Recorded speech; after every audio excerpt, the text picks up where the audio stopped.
That is one side of it. The other side of it is with respect to the lightweight design and the mass minimization problem that we talked about in the beginning. So this way, in order for performing that, we, for instance, have the function in the Inventor. So I'm going to be talking about Inventor, and then I'm going to be transitioning to Fusion 360. And this is where the shape generate shape in Inventor comes into place. So you basically go and click on that, which is going to be in the 3D model tab. Once you have that, then it provides you with some options, and those options are pretty similar to the other one. The first one is to provide a particular constraint. So through that, here again, we're going to be providing fixed constraints on each and every one of those items. So you have to go and basically select each and every one of the faces that you want to be completely fixed. So you go and provide the fixed constraints there. Once you have those fixed constraints, then you have the option to choose what type of load case you have. So the load case is going to be exactly the same as the other one. Once you make sure that all of those surfaces that you require are actually selected, then you go apply and OK. And then, as you can see, all of those have been fixed. Once this finishes, then you go to essentially your force or pressure. So we go to, let's say, pressure or force, or however way you want to define that, and the location and all of these aspects. But we would be going with pressure because we want to say it basically that all of these are going to be essentially pressurized. The other way to define this is by defining, let's say, another plane on the top with some thickness, and then assigning it a rigid body. So that is also another way that you might be able to go away with this. And then once you assign it rigid body, then you can apply a direct 100 kilonewton force just on the surface there. But it has to be properly defined as a rigid body, and it should not be a part of the optimization process at all. So then we basically have that, and you say the 1.7 megapascals or 1.64, whatever it is, you apply that. And once you apply that, then you have your basics to go forward with. So then once we have that, then we can also define some preserved regions. So these preserved regions are regions where we do not want much, let's say, displacement to go around and to occur, or essentially no displacement at this point. Or we also want to ensure that they are not in the optimized region. Essentially, nothing from this is going to be removed within our optimization.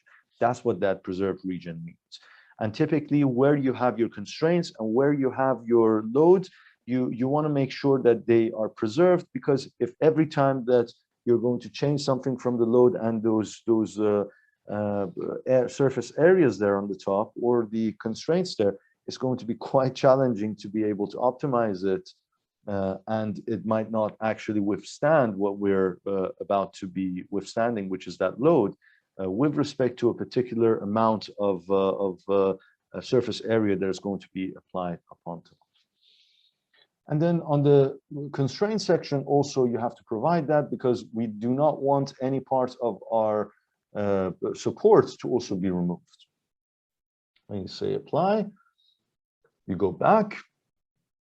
Once you go back, you now can basically go to the shape generator setup, and then you can define what percentage of this you're interested in basically reducing. Basically say, let's say 50% or 40% in this case. And then, or you can provide a target mass, which takes under consideration your material properties and the density of your material to understand what the target mass of us basically removing this is going to be. And then, of course, the resolution of the mesh is important. And that is where, if you have finer, you're going to have a more accurate result. However, it's going to take longer. And as you can see, it even gives you that, what is it called? That warning there as well. So now you've set up your system here. You now have to go ahead and essentially run this analysis. And once you run it, you're going to get something like this, where this is basically the optimized shape that is provided for you.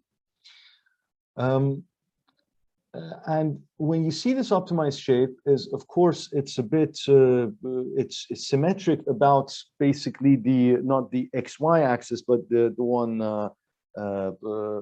with respect to that which is on top, and it's reduced 42% of the mass, so just below what we have provided to it, and it's preserved those regions, as you can see, and it's basically a shape. Then after this, you have to be able to then shred it off and take it from there.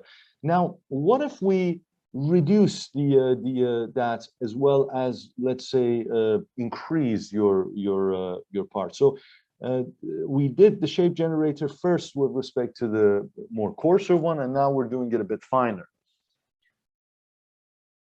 And then we give it basically a few minutes for it to go and run through what it has to do. And Inventor, it actually does it locally on your computer. In Fusion, it actually has to go on the cloud, and it provides those processes there, which is going to be most likely faster. So now, when we've actually reduced our mesh, you can see how significantly this has changed. And this actually looks much nicer, and it looks much more symmetric as well. Now, this is not going to be 100% symmetric, and there's a reason behind it, is because we again have not approximated it with small enough, let's say, meshes. If we do it much smaller, it's going to be even more symmetric. And the reason why it's symmetrical is because your base there is symmetrical, the way you're applying your load is going to be symmetrical. So obviously the whole thing is going to be symmetrically removed. Now, if the program incorrectly removes from some places versus the other, that's going to be another aspect, and that comes with respect to your mesh sizes and how that mesh is actually being generated. So then you go and promote your results. And now this is basically the fun part after this. Essentially, you have this nice mesh. What you have to do now is you have to now model it, meaning that you have all of these bits and pieces around it.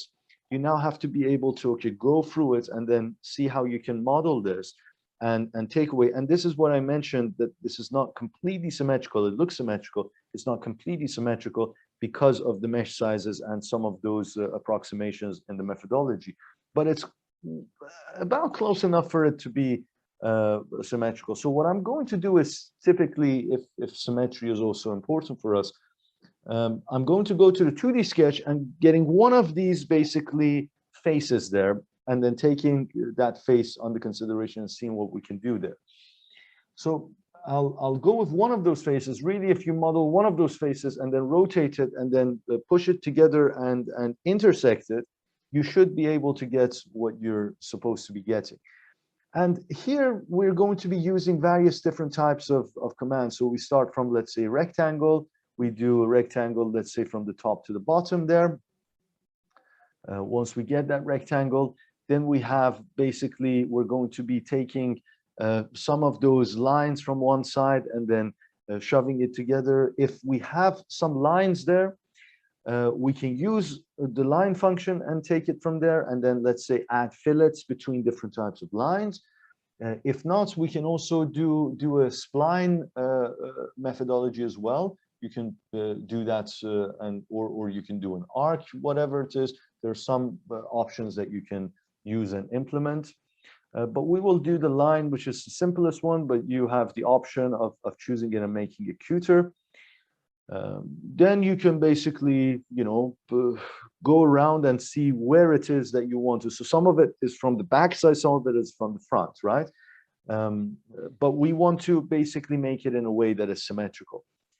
So what we want, and we want to make sure that it doesn't significantly basically take from the overall aspects of it. So we have all of these, and then we basically end at the very end.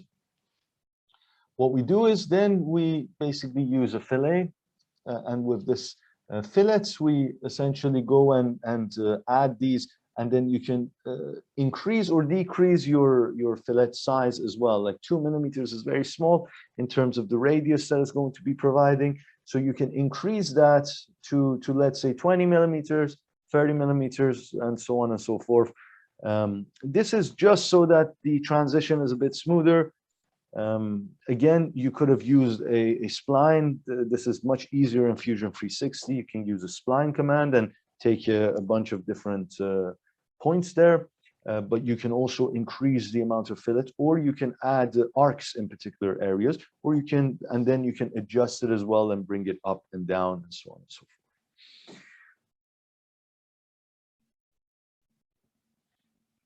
And then once you have that, essentially what our objective is to take care of the one side of it. And once we've taken care of one side of it, then we go and take care of the other side of it.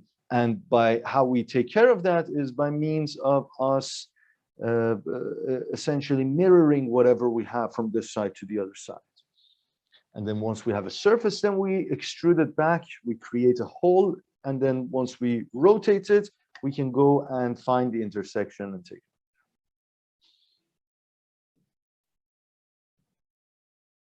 So then, for instance, here I've increased the size there. You can do that. You do various different aspects. So then, and of course, on the whole, on the middle side, middle part as well, you can perform that. And then we typically want to close this loop as much as possible so that the program intuitively understands that this is a hole or this is some surface that it requires. So you have an overall surface, and then when you have a surface inside of it, it typically understands that as a hole. So that is how Inventor and Fusion actually understands how it is. And then you can also add a fillet there as well, just to kind of make it a bit fancier. And of course, these fillets are important because it minimizes stress concentration. You see, if you look at how material or let's say brittle material fail, that is literally how it fails, by means of there's a sharp edge there, and it basically gets even more and more and more exhausted, and by means of that it starts basically breaking off. You see that in if a glass gets shattered, how it actually goes forward, penetrates it. If you microscopically actually review it, it's going to be very, very sharp. So overall, we want to, in terms of design, we want to make it as, let's say, smooth as possible to minimize the possibilities of stress concentration. So in glasses, let's say in cars, windows, if it breaks down, what ends up happening is how you can solve that situation is by basically poking a hole inside of it. Now, nowadays you have more sophisticated methods to be able to accomplish that, but you typically poke a hole so that it becomes round. And once it becomes round, the propagation of your crack gets minimized, because now you have, let's say, a more rounded surface. So that's where the fillets and that part of it becomes important. Really, from this side with these holes, because we're doing only one side of it, you really don't need those fillets on the top and the bottom to actually exist, because what happens is once you mirror it, and you have the left side or whatever side you're doing it, the top and the bottom, when it's stitched together, then we can do another fillet at the end there. We again do the exact same thing here on the bottom there. Again, we try to enforce some symmetry. So we go into the middle of wherever it is that we want to have here, from here to, let's say, somewhere in the middle here. And then once we have the middle parts identified, then we can go upwards and say, okay, this is the middle part here. And this is going to be essentially our mirror line. And then again, we go with a bunch of lines from there. We basically, because some of these are from the one from the back, some of these are from the one from the front. there's going to be basically, I'm trying to do as much as possible between them to basically give it a nice feel. And then it basically snaps where, you know, that line is, and then that is essentially where you stop. And you can attach these two together just to kind of make it a bit nicer and neater. And then you add the fillets. You can have some sort of a number assigned to it. Really, the top and the bottom, you don't really need to do it, at least in this sense, but I'm just showing you that there's a possibility. However, you really shouldn't do it, because once you mirror it, then we can do that there. And again, as I mentioned, the fillets are there to minimize the possibility of stress concentration between different elements, and making sure that nowhere is essentially sharp. That's it. So once you have that, then you go and select from all of the left-hand side. And once you go and select all of the left-hand side, again, this part of it, you want to delete that as well, because that is something that we're going to be working on and essentially fixing. So that is essentially how it is. And then it goes on the other side.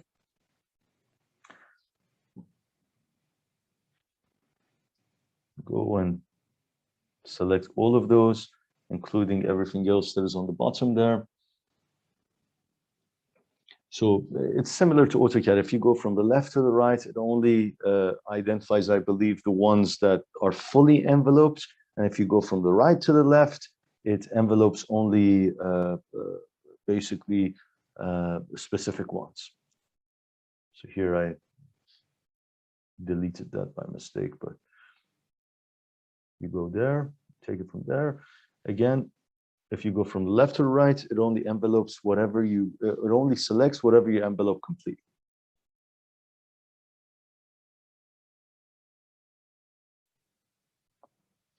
And then from the right-hand side, it envelopes whatever, even if it's partially selected. Then for these types of things, you really want to go and make sure that everything is taken and utilized there. The one that are necessary are actually going to be properly mirrored from both sides. Go and select the ones that were deselected as well. Then we go and essentially go to the mirror, and then it says the select. We have already selected them. Then we go and select the mirror line, and then say apply, and it basically mirrors it with respect to that mirror line. And that mirror line was somewhere in exactly the middle. So this is why you see it's not fully symmetrical, but it looks quite symmetrical.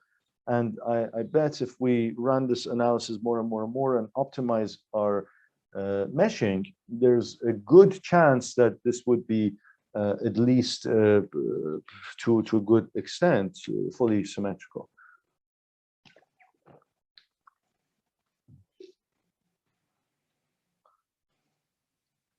So really, with these types of items, because the fillet here, again, if you don't properly remember that the middle part needs to be, doesn't need to be, you don't need to add a fillet there.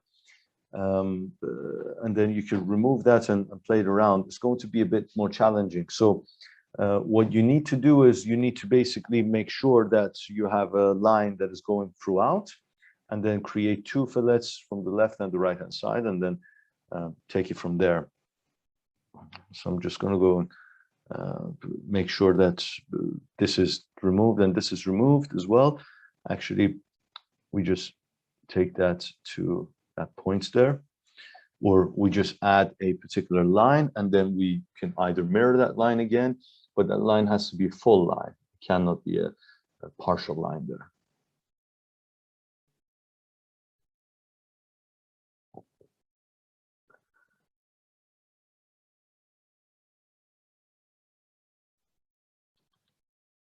So the best way, if you make a mistake like this, is to go from basics, and then it basically shows you what it is. Go, Then you go and you select your fillet, left and the right. And then that one, this time you can actually delete that extra line that exists there because that was a partial line. And then you can delete those mirror lines as well. Don't really need them either. So you do the exact same on the bottom there as well. And you delete the extra lines there because those extra lines provide you with some distraction, especially with the software, because we want to make sure that a particular area is actually going to not be a hole. Let's say if we have, let's say, a complete rectangle, we just identify where the holes are. And that is the easiest way to define that. We perform the exact same thing here, and we close those loops as much as we can. And here, I believe I did not take this. So what needs to happen is basically you need to, again, select the two members there and perform the exact same mirroring with respect to that line. So go to the mirror line, and then you go apply, and then it takes it where it's supposed to be. So on the bottom, because it's horizontal, it does not require any type of additional, let's say, conventions there. But on the top there, again, it's good for us to have a fillet, again, to minimize possibilities of stress concentration and stress propagation or crack propagation. That's the right word I've been looking for. So it prevents the possibility of propagation of cracks.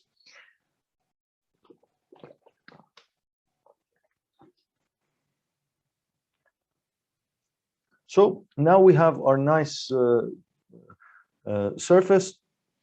Then we finish it, and then once we click on top of it, we would be able to extrude that side.